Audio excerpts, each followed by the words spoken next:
欢迎收看关键时刻。我们过去常讲，北京人最常去的地方是哪里？是天安门。现在最热门点就是你现在画面当中看的景山。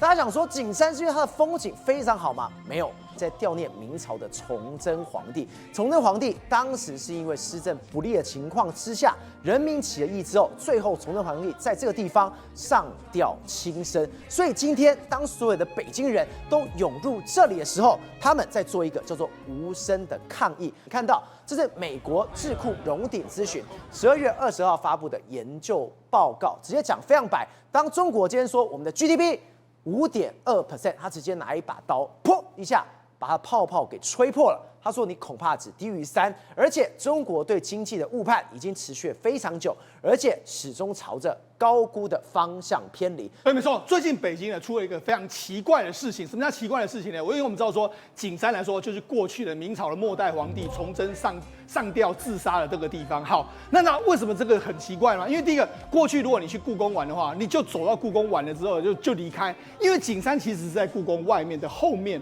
那当然，它可以远眺故宫没有错，它可以看到故宫整个环境。但是问题是，过去其实很少人玩完故宫之后还会在那个区啊，所以过去人都很少，就人都很少到最近，不然为什么？这人太多了吧？突然之间的景山变成是北京的热门的这个景点，大家都跑到这个景山上面去玩。那玩了之后，人多到什么？他们还要出动这个所谓的小秘们啊，你们要排队。过去大家都完全不知道为什么突然之间崇祯皇帝这个上吊自缢的景山变成这么热门的景点。好，于是就有人就说，其实呢，北京的这个民众或是一般的观光客，或许在表达一个不满。我们之前不是说吗？你看这个最近的时候，什么包公庙什么都很多人去嘛，那个其实都在表达一种意向嘛，对。那他们为什么会去景山？因为很多人就说，他们认为说现在其实跟明朝末年有点像。明朝末年那时候是怎么样？我们知道为什么崇祯皇帝会在这个地方自缢？当时民乱四起，对，人民生活不过去了，不下去了，对不对？然后当时有什么张献忠、李自成一大堆，这不是叛乱嘛？叛乱，然后还有清朝在外面嘛，这样，那导致后来这个他就这样轻生了嘛，对不对？那其实也有人把这个习近平比喻成类似是崇祯，这是有人讲嘛，所以很多人都说，这个意向的话就会有一点点清楚了嘛。所以他是无声的抗议。对，那为什么会这样抗议呢？因为第一个，现在的确中国民众呢面临到前所未有的压力。为什么？你看，这是根据这个美国智库的荣鼎的咨询，他发布了研究报告。他说，今年第3季的中国的经济成长呢只有3%，那这个而且还远低于3%的，然后比中国官方的5.2还要低很多。然后中国对经济的误判已经持续太久，而且持续朝着这个高估的这个方向偏离。那你看最近，我们不是说最近中国跟日本不是闹得很不愉快吗？你看最近发布的这个民调里面来说，高市早苗的民调继续往上冲。对，那中国照理过去了，我高举这个民主大旗的时候，民众都会起来嘛。现在民众冷收收。为什么冷说？我生活都过不下去，我吃不饱啊！我要跟你玩什么民族主义嘛？好，那这个状况来说，你可以看，在各地都看得到。你看，在中国各个地方，你看这是什么？上海的这个一个地铁男子在那边裁员，然后裁员这边哭，然后还有一个上海的一个地铁一个女子的时候，她高喊什么？打倒司法，打倒共产党！你看，她也要打倒司法。我们上一段才讲台湾的司法不如大家的意思的时候，中国也是这样。中国有非常多施政不如民众的意思的时候，他们也心里很多话想说啊，但是他不像我们有关键时刻我们可以讲啊，对，他们没有这种东西啊，那怎么办？他们只好用一种无声的抗议。所以为什么会到景山走走吧？到景山走走里面，其实蕴含了非常多意思在里面。松哥，我们刚刚讲为什么景山这个非常重要？北京对，天子的眼皮子底下，对，所有人都到景山，对，那习近平不是尴尬了？好，我就讲，如果你在中国的话，你说，我想要抗议这个我要抗议这个司法不公，我要抗议我经济不好的时候，你上街头会怎么样？被抓走嘛？我去天安门拿一个纸出来，我就拜拜了，我就消失了。那如果在网络上说，我这个对目前的经济不满，要批评封号，对，不可能嘛。所以那怎么办？我们就相约到一个景山。你看，中国都是用行动来表达，对，他都往这个上吊的景山，而且都是年轻人哦，你仔细看，对啊，年轻人超多的。所以我就跟你说，年轻人会在意这个东西。我们现在跟他讲说，崇祯皇帝上吊景山，你可能觉得那是什么东西？但为什么这些年轻人会上去看？显然他们想要表达一些不满了嘛。对。那看到他上吊的树的时候，你看很多人在那边排队啊，这样一个状况。那你看大声公那边说什么啊？请你回家吧，这个排队2个小时了，什么概念？时间太长，请大家回去排队2个小时，再看这个他的上吊的这个树，就是几棵树而已啊。他就觉得很奇怪，为什么要这个样子？然后空地上面还有什么？还有这个中国的这个特色，就是有这个维稳的这个便衣在这个地方。对，虽然还有便衣在那边啊，大家都觉得很奇怪啊。然后就有人说麻烦了，这是抑郁感爆棚了，就是有人开始觉得这个味道不太对哈。然后这一代的年轻人血脉开始觉醒的一个状况，血脉要觉醒了。然后网络上就说，我家走路距离景山30分钟，40年没去过，还有人说吊死他，这个有点。这个意涵在这里面哈。好，那除了这个不太对之外呢，现在中国还流行2个景点，也是最近的，你要去他们现在很流行去南京玩。对，照你要去南京玩的话，这里面就有非常不一样的意思了。为什么？北京来说没有错，北京是这个过去这个中国共产党的这个首都，那也是清朝的首都、明朝的首都。可是南京呢？南京是国民政府的首都啊。对，它也曾经是这个所谓朱元璋啊，他的这个首都啊。所以现在很多人去这个明朝，很多人去南京，他要去2个地方，一个去看明孝陵，就是朱元璋的这个陵墓；另外他们还走到中山陵。因为中山陵是看孙中山的，对，因为中山陵在这个明孝陵上面嘛，所以他们就一路这样玩上去。那玩上去的时候，你要说，哎呀，这个很奇怪嘛。那你知道这个胡锡进他一向都会评论这些东西，这个人也太多了，对，没错，这个比景山还要多人吧？很多人去啊，去看这个明孝陵，去看这个所谓的这个中山陵啊，很多人都说什么？你看啊。这个清朝灭亡的时候呢，孙中山先生拜明孝陵啊，祭告什么光复汉室，再造中华，这样还有什么再造中华，血脉觉醒又来了。好，那这个为什么这样说呢？事实上，胡锡进就丢出一个帖子，这个帖子说什么？他说1644年的史官属于野路子，在整个学术界毫无根基。为什么呢？因为现在中国这个约叫1644的史官是什么呢？他说呢，1644年的之后的明朝呢，这个之前的明朝呢才是中国人。清朝呢，它是外来政权，对，清朝是外来政权，所以是殖民者，所以是外来政权，这是我们不是我们中国人的文化，不是我们中国人的朝代。好，所以明朝才是嘛，对不对？那为什么习近平不是为什么这个胡锡进要说这个不对，不能够这样讲啊？照你知道为什么他要这样说吗？因为事实上清朝如果是外除的话，那我问你，马列思想是什么东西？共产主义是什么东西？国外的思想。当然啦、共产主义的发源地在什么？在这个欧洲啊。他们是靠谁起家？是前苏联帮助他们非常多啊。对。那你不是也是外来的吗？那所以为什么他们要去？为什么他们要去祭拜明朝？为什么要去拜这个中山陵？其实背后都有它的历史意义跟社会脉动在这里面。所以他今天如果没有守住这一道关卡的话，等于是共产党是名不正，对，言不顺，是，他就是个外来政权，他就是个殖民者。对，所以为什么他们去拜明朝，而且要拜民国，就是这个意思嘛，就是否定掉这个所谓共产党政权嘛。对，所以我才说，那否定掉清朝外来的话，共产党也是嘛。所以我才说，为什么他会这样讲？所以我觉得原因在这个地方。好，那我讲，那这个我就说，这些社会现象其实只是彰显了民众他现在的想法是什么。好，那为什么民众会有这种想法？为什么他现在会开始怀念起明朝，会开始怀念起民国？因为很简单，对生活现状不满嘛。对，他想要改变嘛，但没办法改变的时候，他只好用一些行动来改变。好，所以我们讲嘛，之前我们不是说吧，上海的这个歌剧院里面，大家在唱这个所谓 "Do you hear the people sing"， 他们一起合唱，对，这就是一种社会的一个现象。那这也是一样，一个年轻人他在地铁上面哭，那边哭了，因为他被裁员了。你看他们哭成这样的时候，结果赵尔你知道吗？大家就开始大声合唱，鼓励他。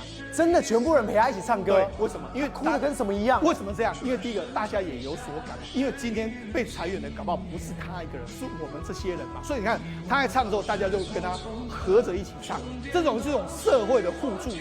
等一下，这根本是唱着就哭了吧？对，没错。你看那画面当中写什么正能量？对，我觉得这某些程度来说哈，这就是一种社会压力的宣泄嘛。好，用这样宣泄出来。好，那除了这个之外来说，还有一个80岁的这个大爷，他在全国乞讨，你看他一天可以这个赚500-600块这样一个状况，你看就这样，那这目前他承认自己是要犯，是的结果他还跟大家讲说，我死后你们可以补上，是因为我一天可以赚赚500-600 块块，我存款10万，对我乞讨比你工作什么996，对还要来得赚。对，所以你就知道说，市场你看一个这个80岁的老头说这样的话的时候，对年轻人这样说，你觉得这个心里会怎么想？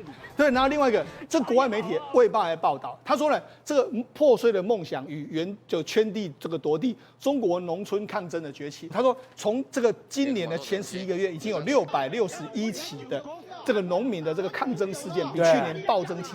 这么多？对啊，所以我们就说，我们讲农民这边抗议的时候，那是不是就跟明末的时候那些农民也是相当不满？不是有一点异曲同工之妙吗？所以好，你看，这也是我们不知道的地方，有非常多民众抗议的事件正在中国发生。你看这几天的时候呢，大家都在讨论一个议题。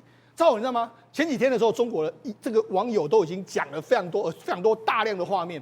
他说呢，在北京的首都的这个高速，这个北京的7环路的这个地方发生严重的这个车祸。严重车祸来说啊，他说，因为现在我们看到这些画面都是在他们的网络平台、抖音平台各式各样，全部都烧起来了。他说，因为这个进入这个隧道口的时候开始爆炸。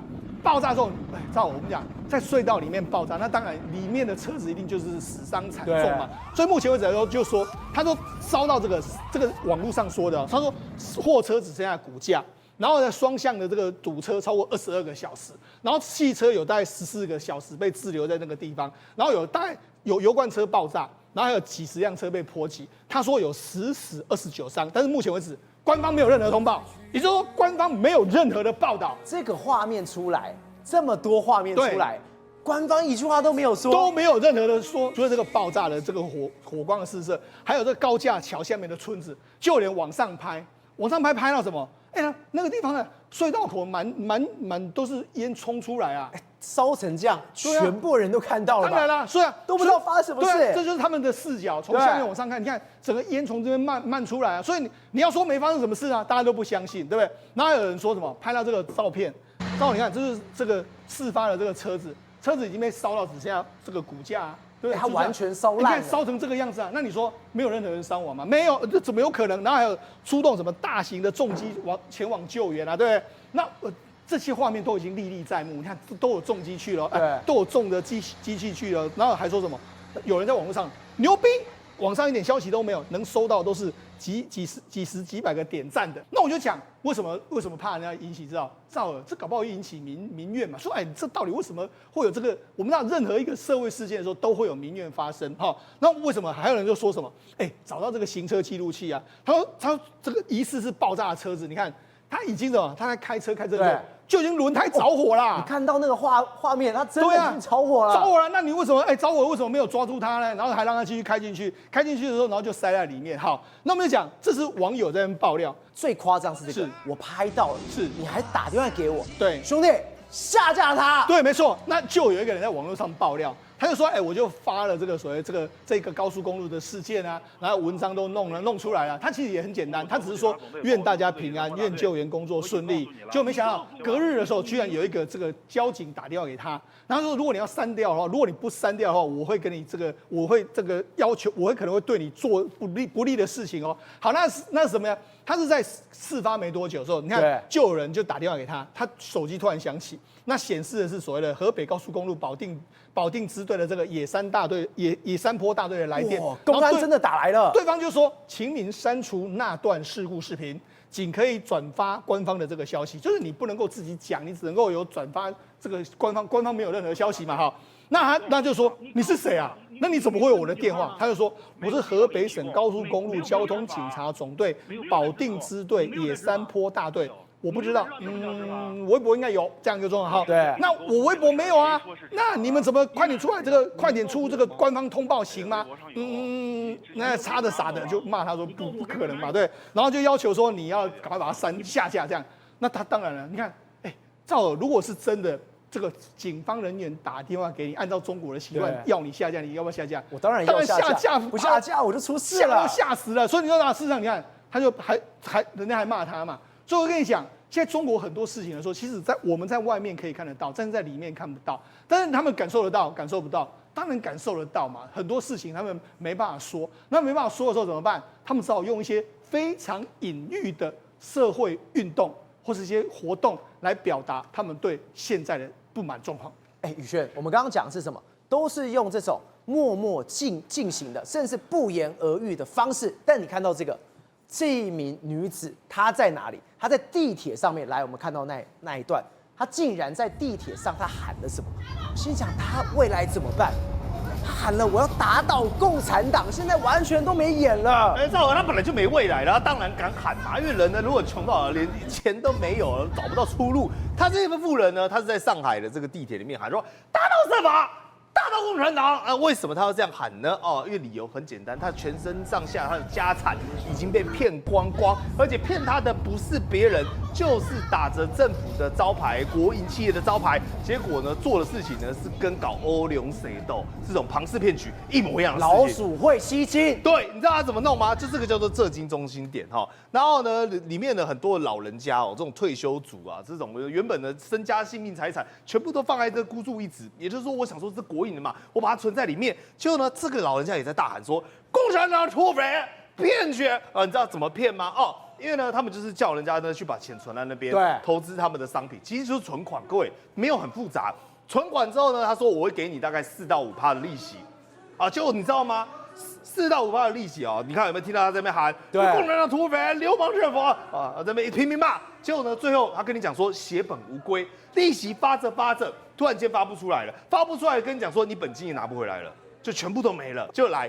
里面呢，现在他跟你讲说，好，我们政府呢很大方，我们要开始处理了。有一个这个100亿的富豪就是于发祥，对，他就是始作俑者，就是这个。对，他说我们要把这个于发祥给处理掉了，对，我们法办他了，但是呢，你的钱不一定拿回来，为什么呢？来，你看祥源文旅，这就是他的关系企业，交建股份以及海昌海洋公园这3家都是他的，就发重磅声明。你说哇很有 guts， 对，发什么重磅声明呢？跟你讲说，这个于发祥呢已经被处分了，已经被处理了，于发祥已经被处分，刑事强制处理了，但是我们这3家公司都不付钱，跟我们完全没关系啊，直接做切割。那另外一个人是谁呢？浙基中司的董事长叫做林建礼。所以现在整个我们讲中国的公安把这2个人呢都逮起来，总共高达18个人。卷少，因为骗的钱真的太多了，来不这个200亿啦，200亿啦，而且我讲近万名投资人，你不要以为他们是贪心，因为他们就觉得我就是把钱存在银行的金融商品嘛，就银行嘛，就呢在整个爆雷之后呢，你知道一群投资人全部都冲到外面去维权，对，然后呢爆发了我们讲大规模的冲突。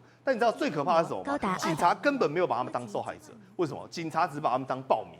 开始呢，对他们要么呢，我们讲的用拳击啊，要么拳打脚踢，要么就捶，然后呢一直在那边推挤，甚至是呢有好几个民众可能带头的人已经被他们盯上，他就直接现场呢把你人整个给抬走。但问题是他们被骗钱啊，他们已经全家的财产都没了啊，那你要怎么办？你看有人说，我只是想活下去，有罪吗？为什么觉得这公安这样不对待我呢？然后像这个人是谁？他是癌症晚期的病患，他可能到时候断炊之后就没了。所以呢，他就说，因为为了要治疗这个医疗费的中心呢，他只祈求说，拜托你给我一点救命钱。甚至有喜大郎老人家就在过程当中一样推挤，就跟这个警察推挤。结果你知道10几分钟过去之后倒在地上，那你仔细看警察是这个阿伯，对，包围一圈，对不对？然后地上其实躺着一个人，有没有看到？挡着一个人，那为什么他包围住吗？他想要避免让人家看到，就让外面人看不到。然后后来一般老人家如果说真的昏倒，对不对？年纪那么大，要干嘛打119就是叫人救护车把人载走嘛。就他也没有，你知道他干嘛吗？他直接把一条布把它盖上去。就装作这个人不存在，就等到这个老妇人自己清醒之后说来，再把他架走。那很多人呢，民众就在外面一直喊钱，我们讲浙金还钱，甚至是我讲更狠的是什么？他们开始拿出白纸来。你有没有想到香港那时候不是有白纸革命吗？他们就故意的说还钱，而且呢还唱中国的国歌，因为中国的国歌里面有一个歌词嘛，就前进，一直想要那个钱。但我跟各位报告他到底当时是怎么骗的？因为理由很简单原本这个浙金融中心呢，它过去曾经是国营，但是后来因为经营不善的关系，转换给民营。那转换给民营之后呢，它开始推大规模的这种民营的金融商品。其实那时候就已经开始爆雷。但是我跟你讲，这个跟烫手山芋一样，等于说一棒接一棒。我政府已经经营不下去，对不对？我丢给民间。对，那民间也经营快不下去，对不对？就丢给我们刚才讲到的于发祥。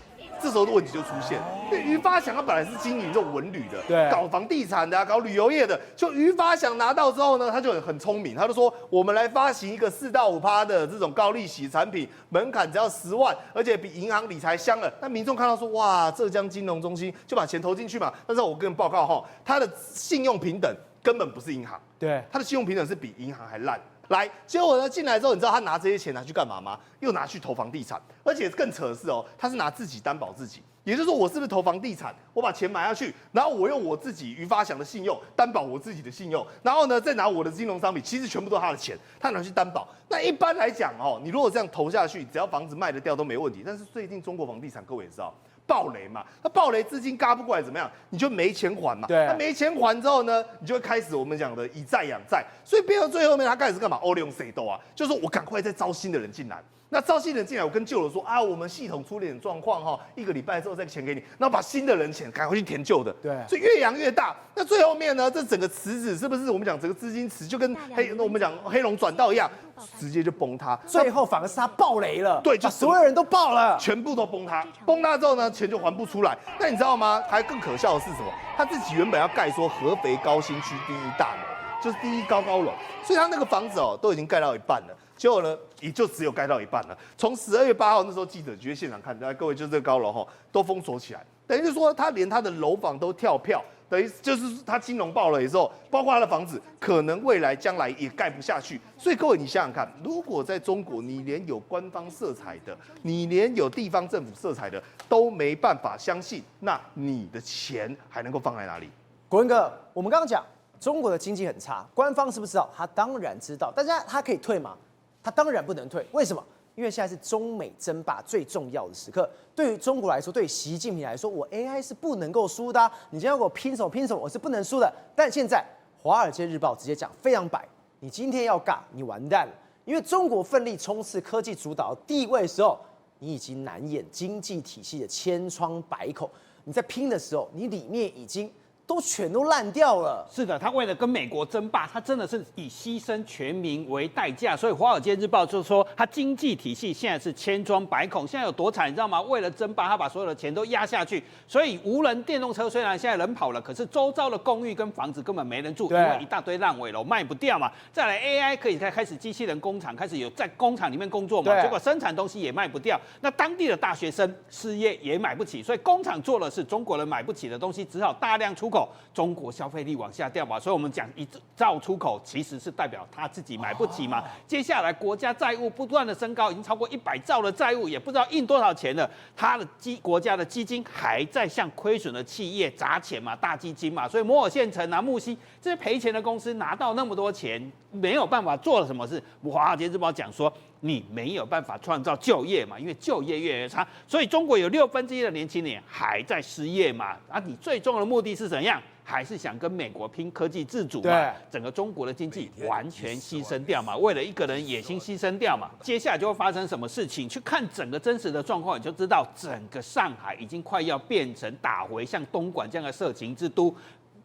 上海最高楼，世界第2高楼，快要变成一龙一凤了，真的是变成这样，真的假的啦？就变成灰色产业。我来讲上海中心嘛，全世界第2高大楼，比台北101还要高出1/4，大概508公尺。对，那现在很多中国网友现在讲的都是中国网友实际去看了，去上海去那边金融一条街就陆家嘴金融中心去看的时候，才发现什么金融现在完全不一样了。现在整个上海中心，全世界第2大高楼，竟然盖的都是什么牙齿矫正啊、医美啊、SPA、养生馆、足疗，跟金融没有关系。那真的看中国网友怎么说上海经济跟这栋大楼到底有什么？你知道这么高档的大楼里面竟然是什么？滴滴打车到这里拍3件套。等一下我跟大家讲什么是3件套。滴滴司机说这是全国的诈骗中心，因为里面已经没有外商嘛，外商跑光之后，变成是诈骗中心在里面承租嘛。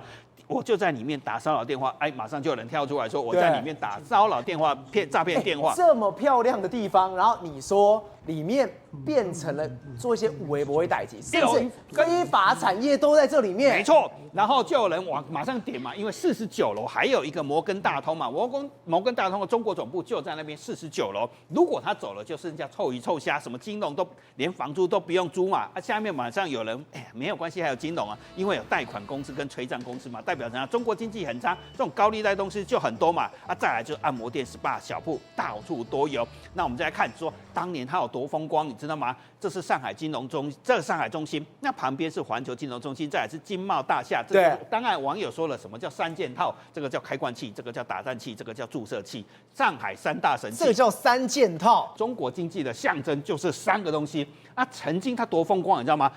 你要想说，我住1晚都要1600块人民币起跳，平日还是优惠价。现在我去查它的租金，为什么印证上中国上人说了，它变成什么东西？结果租金现在就10块人民币1个平米，那你把它换算下来，一天大概就台币140块钱。非常便宜，一瓶只要台币150块一天。那如果算整一个月来下来，就是4500块台币。对，你知道在2008年它3件套刚推出的时候，其实是达到台币9900块，差太多了，是世界上最贵的商办中心。你可以知道中国经济这几年几乎掉一半嘛。对，你知道它9900的时候，台湾是多少吗？101只有3000块，是我们的3倍。现在它只剩4500块台币，你现在101要租5001块以下，你们都没有。所以现在谁是2线城市？它才是2线城市，我们叫1线城市。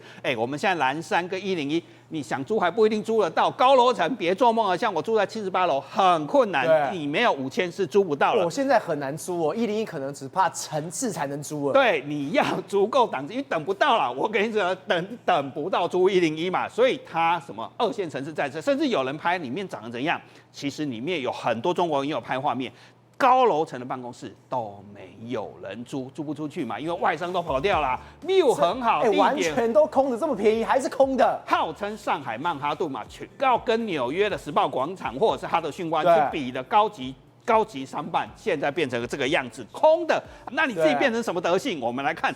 变成什么德性才是大家要值得关心的？那真的打进去看，去搜寻上海中心嘛，开罐器里面打蛋器里面到底是什么东西？你会发现就是这个画面，上海金融中心开始吧，结果是这个画面。你要安排什么服务都能到位。那你再把影片放进去的时候，你会有点害羞，不太敢看。电视台尺度不知道能不能播，里面还有床，那还有按摩浴缸，你到底是在做SPA还在做按摩？我也看不太懂。那重点是那个床后面按摩浴缸。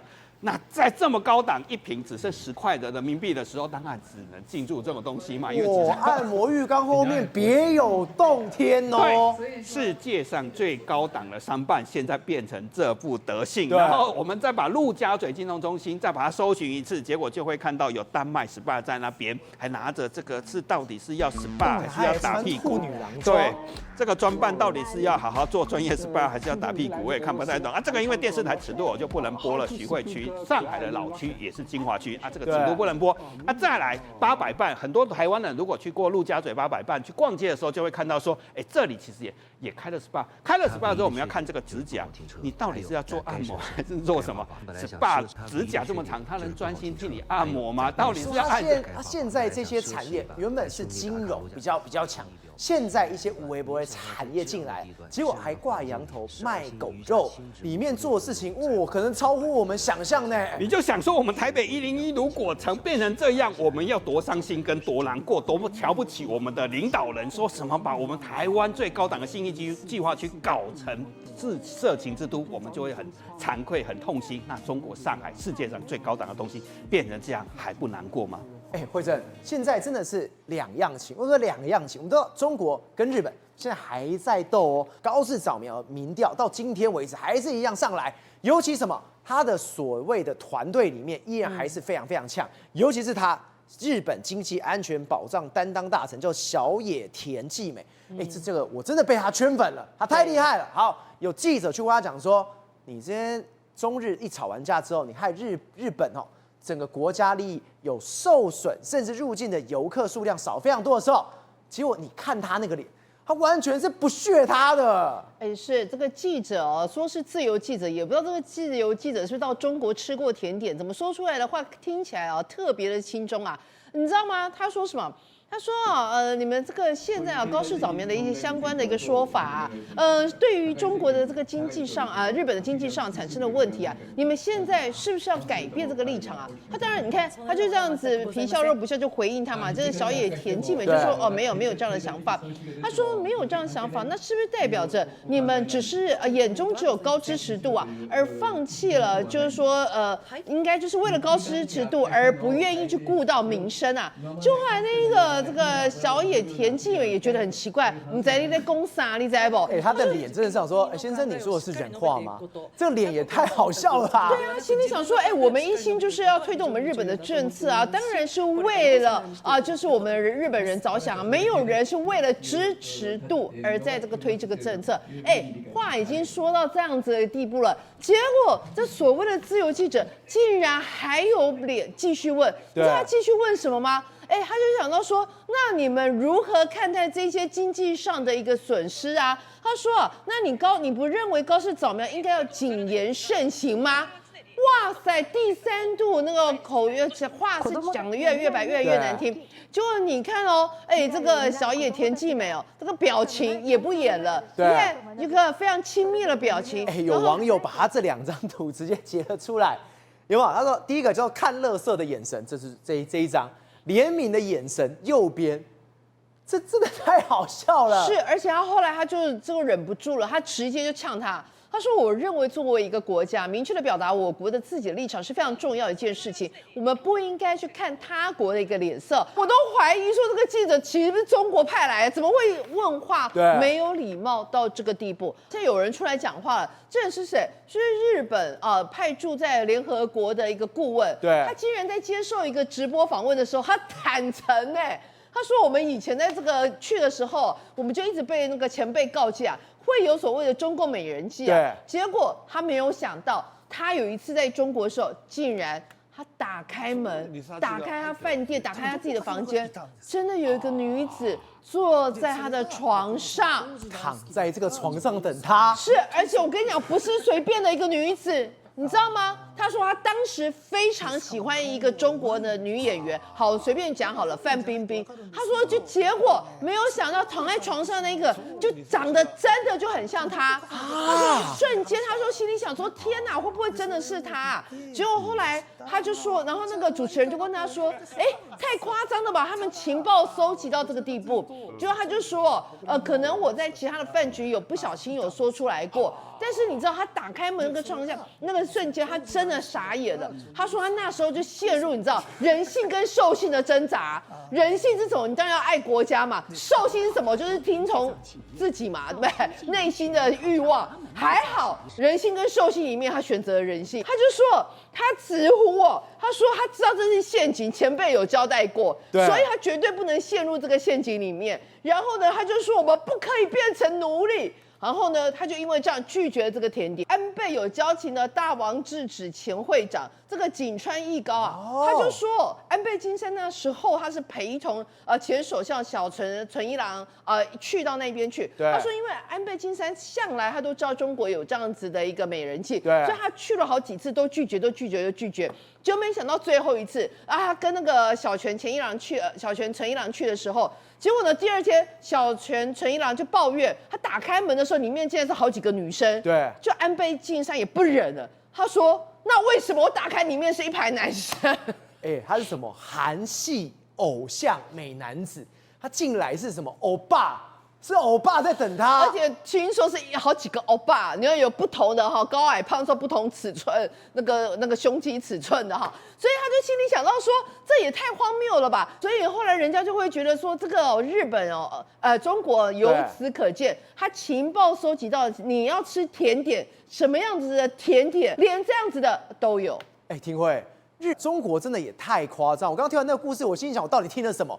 结果现在更可怕的是什么？来，你看到这一篇。日本杂志今天爆了一个料，他说中国窃听器什么888的，简单来讲可厉害了。中国的高官、中国的高层竟然要求北京的餐厅，你只要是什么有日本的大使去那边吃饭，你北京餐厅你要负责，还要帮忙窃听的。对，不要忘了哦，中国共产党是什么出身的？他过往他怎么去对付国民党的？因为中国共产党所使用的手段啊，都是你无法想象的这些手段。但重点是说，因为今天垂秀夫，日本前驻中国大使，他今天来讲接受杂志的专访，对。今天也有很多日本杂志也都在传这件事情，什么事情呢？其实日本大使馆就是驻中国大使馆，还有日本大使，他到任何的一家餐厅当中都可能被窃听哦。你知道吗？因为他就讲说哦，因为在日本，在北京其实有几家比较不错的日料店，其实有几家日料店我也都去过。那日料店当中呢，其实垂秀夫去的时候，本来不以为意啊，跟朋友约啊，在包厢啊，讲话、吃饭啊，干嘛都是无妨的，一般来讲都这样子。结果没想到后来呢，这垂秀夫到第2次去的时候呢，跟那个老板在谈的时候，老板说：“哎，你上一次有来。”哎，这时候垂秀夫在想说：“哎，对哦，上一次有来，那你老板为什么记得呢？因为印象非常深刻的原因，是因为他员工跟老板讲说，在垂秀夫第1次去的时候，其实他的国安部的人员就已经派驻人员进入到这个餐厅里面去了，而且还跟这个员工讲说：哎。”你这个订的他的这个包厢，你要不要换一间？对，因为这一间的话，他们在装这个什么监听器来讲不好装，所以他们要换另外一间。哎，所以他们就顺从他的意，哎，就是换到另外一间。后来垂秀夫来了之后，跟朋友之间吃完饭之后，结果他们说，哎，其实那个国安人员都躲到他们地下室去，对，然后呢都在窃听说到底听说这个垂秀夫在讲什么事情。对。然后等到离开之后呢，还威胁啊，要求这些员工签那什么保密条款之类的东西，以后不能讲出去哦，你讲出去的话，接下来到时候可能被灭口的可能性哦。那因为这件事情来讲的话，事实上有一段时间了，垂秀夫是在2020年到2023年左右是在北京的驻点，那他在去的不到半年时间就开始发生这一类的事情。那这件事情其实非同小可，所以其实垂秀夫每一次都把类似的这种情况就把它抱回到东京去。对，那日本其实都有知道说，其实都已经被窃听了。所以为什么会这样做？其实中国它是希望能够窃取你的小道消息，因为你可能表面上所讲的话是不对的，这是不正确的，但是私底下来讲，你可能跟谁在那边见面啊，或怎么之类，而且要追踪你的行踪之外，也要记录你的相关的言论是不是一致性的。所以其实这些什么搞小动作，对，过往来讲，我们知道共产党它就是什么，在隐秘的地方，然后这个你敌在明，我在暗，对，所以我才可以能够歼灭你。所以今天为什么我就怀疑说，最近来讲话，中国它不断的在制裁日本，但是日本它现在都用这种消息，就说啊，以往你都用这种剑招啊来搞我们了，你以往都用这种东西来讲来回击这个有关中国的一些作为，所以今天的中日大战已经进入到另外一个阶段了。宏观取材，厘清真相，犀利精准，深入剖析，时刻掌握关键，新闻时事不漏接。老时段，新气象，我是钟浩和，关键时刻2.0，全新出击。